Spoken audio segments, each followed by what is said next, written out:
What if I told you that there was a platform like OF, but it was more oriented towards safer work content, but it still had a feminist lens on what type of content was allowed on the platform? The fact that this app is actually on the Apple App Store and it has to abide by Apple's content guidelines makes it even better. In this way, you can shut down any rumors that you're doing something that you're not doing because this app is literally on the App Store.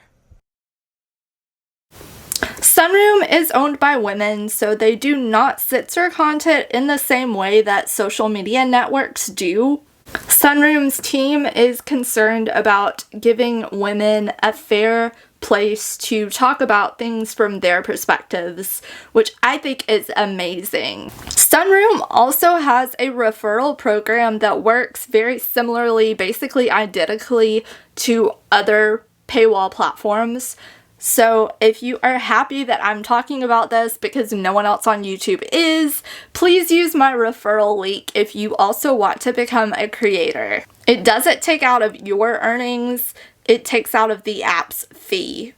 Subscription platforms have revolutionized the way that content creators can make a living online, and honestly, I think that people would be talking about this more if it didn't impact the modeling community so much in the way that it has. Because the modeling community is mainly made up of women, people don't react in the same way that they do about the shift in the industry in a way that they would if this was literally any other industry. And I'm not just talking about modeling, obviously. If you want to be any type of content creator, you can sell content. It doesn't have to be in the way that is most notable right now about this shift in the industry. If you're not a model, you don't have to sell your services like coaching. You don't have to sell your one-on-one services in the way that is typically advertised. You don't have to meet with people to coach them on a one-on-one level. You can sell more basic content for the public as kind of like an advertisement for your services, and then really sell more advanced content behind a paywall. Anyone can utilize paywall platforms like Patreon. You don't have to necessarily be in the entertainment industry in order to do that. I honestly think that people who spend a lot of time consuming content made for the internet need to put their money where their mouth is.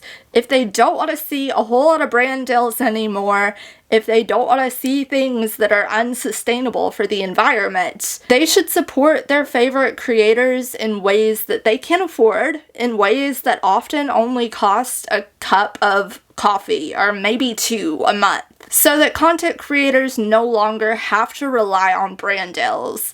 And maybe some every so often is okay. Maybe if you actually like the brand, that's okay. You can be honest and recommend that product to your followers and earn an income from that, or at least part of your income, but you don't have to rely on doing a bunch of different brand deals with a bunch of different brands if you don't actually regularly use their products. As a content creator, you can build genuine connections with people. You can sell content behind a paywall, and it doesn't have to be some scandalous thing. It doesn't have to be something where people are gonna talk about you, rumors are gonna spread. YouTubers have been doing this basically since the dawn of YouTube, and nobody talks about them in a weird way.